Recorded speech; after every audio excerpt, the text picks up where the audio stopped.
Hello everybody, this is Gregory with how I lost over 100 pounds and have kept it off for 30 plus years, where there should be no hesitance in your weight loss and maintenance.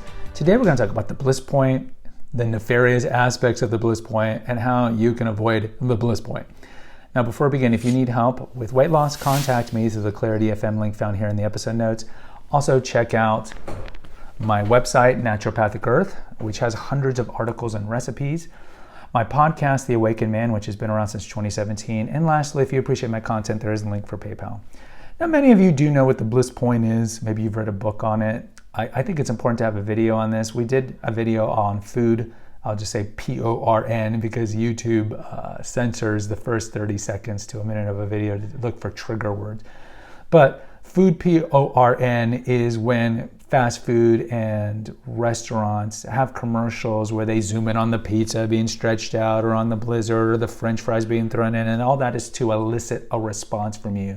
And that response is, ooh, that looks good, I need to go get that food. So food porn is not illegal. It's certainly done by advertising of all sorts to get you to go buy their product, but you need to be aware of it. You're being manipulated.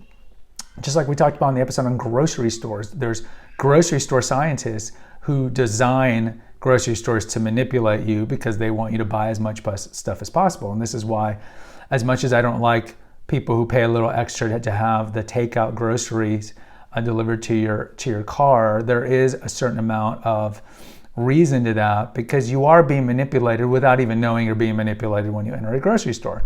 So when it comes to the Bliss Point is food scientists. It's a term that they use where they try to find the perfect ratio of salt, fatty taste, and sweetness in their product. Because if you have too much, it's like porridge. If you have too much of something, it's not palatable. But if you can get the perfect ratio of these things, the food becomes very addictive.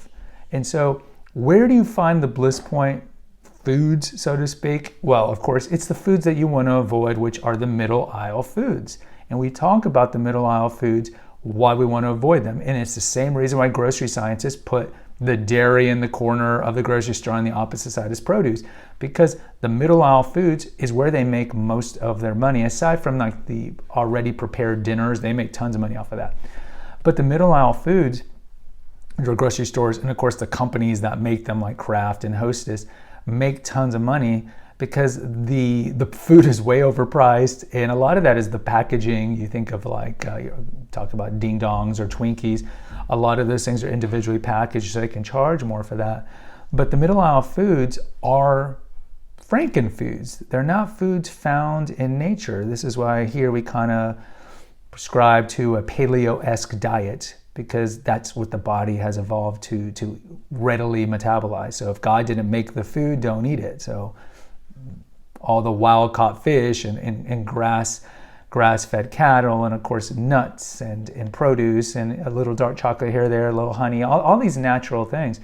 But all the middle aisle foods are problematic because they're shot up with tons of preservatives. They're shot up with high fructose corn syrup. We have an episode on that. They're shot up with food dyes and just a lot of things that not just are unnatural.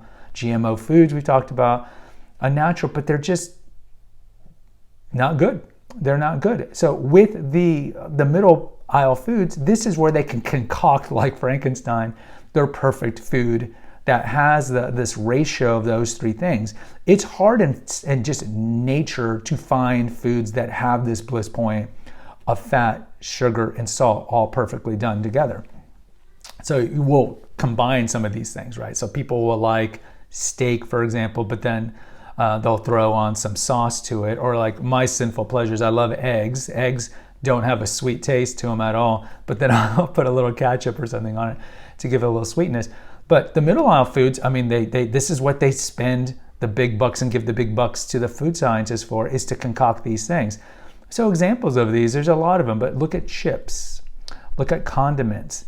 These things are a combination of all of them.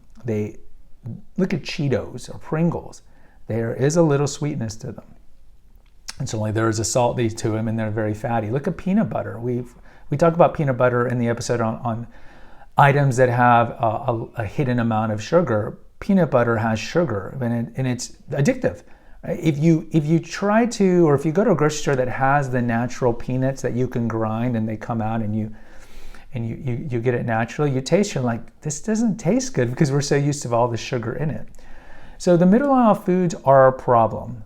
And the other reason they're a problem is that they're overpriced. They're just way overpriced. The other problem is that they're high in calories and low in nutrition. And we need to be eating foods that are high in nutrition, whether they be high in calorie, like animal products, or low in calorie, like produce. But we want it to be nutrient dense. And so when you look at Pop-Tarts, when you look at cereals, when you look at chips, when you look at Oreos and crackers and candies, pretty much everything in the middle aisle, the breads and everything, this is essentially junk that we really don't need. And it's also a place that these companies know that you can't avoid, because why can't you avoid it? Because they have found the perfect formula to make these foods addictive. We've talked about here, monosodium glutamate is an excitotoxin. It destroys your neurons and it's an obesogen, but it's highly addictive. This is why we can eat a whole bag of Cheetos. This is why they put them in Chef Boyardee canned foods in other places. So in closing, understand the Bliss Point and just understand that we want to limit. I know it's going to be very difficult to eliminate unless you're doing like a carnivore or a pure paleo diet, but at least let's limit the middle aisle foods. Know how you're being manipulated every time you're in those aisles. Why do you think they put the kids' cereals low to the ground and the mueslis and stuff higher to the ground? You're being manipulated, and try to limit it. And if you have to buy these products, there are healthier alternatives. For example, we've talked about like with chips, stay away from the MSG food dye-laden Takis and Cheetos and get something like blue corn tortilla chips, which are more nutrient dense and have a little more fiber. And so there are choices you can make when you're in there. Like for the cereals, don't get the ones where the serving size is 3/4 of a cup instead of a cup, so you think you're getting less sugar, but in fact you're getting more sugar. So there are options you can make, but as a whole, just understand you are being manipulated and I am being manipulated, and the Bliss Point and all these things can jeopardize your weight loss and your weight management. Guys, post in the comments. I'd love to hear from you. Hit the notification, subscribe, and share button. Until next time, take care. God bless and pray.